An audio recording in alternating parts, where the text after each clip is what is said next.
স্থানীয় সময় সকাল 8:30টায় কলকাতার ব্রিগেড প্যারেড গ্রাউন্ডে ঈদুল আজহার জামাত অনুষ্ঠিত হয়। সে সময় কয়েক হাজার ধর্মপ্রাণ মানুষ এক কাতারে দাঁড়িয়ে মহান সৃষ্টিকর্তাকে স্মরণ করেন। নামাজ শেষে চলে কোলাকুলি ও শুভেচ্ছা বিনিময়।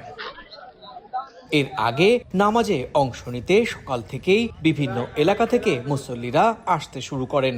এবার রেড রোডে ঈদের জামাত আদায়ের অনুমোদন দেয়নি প্রশাসন, ফলে ব্রিগেড মাঠেই জামাতের আয়োজন করা হয়। রেড রোড থেকে ঈদের জামাত ছড়ানো নিয়ে গত কয়েকদিন ধরেই সামাজিক যোগাযোগ মাধ্যমে ক্ষোভ ছড়িয়ে পড়েছিল।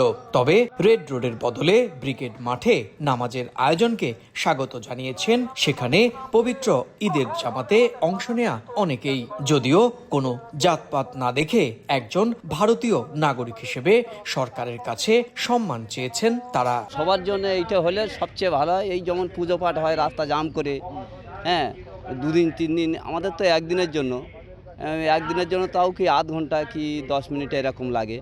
আর ওদের যে 2 দিন 3 দিন করে যে পুজো পাঠ হয় রাস্তা জাম করে, সাধারণ মানুষের যাতায়াত আসার অসুবিধা হয়ে যায়। তাতে করে সবার জন্য এক সমান হলে ভালো হয়। যে সরকার আছে তার ইচ্ছে নেই রাস্তার উপরে আমরা যাতে কিনমসে রাস্তা ব্লক না করি, তার ইচ্ছে পূরণ করা, আইনটা হাতে না নেওয়ার, সেটাই আমাদের উচিত। কাজ না করলে কাবার খাওয়া পাওয়া যাবে না। শুধু সম্মান চাই, বিজেপি হোক, মমতা হোক, সিপিএম হোক।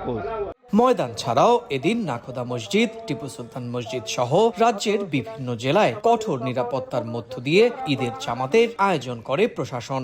এসব জামাতেও বিপুল সংখ্যক ধর্মপ্রাণ মানুষ সমবেত হন।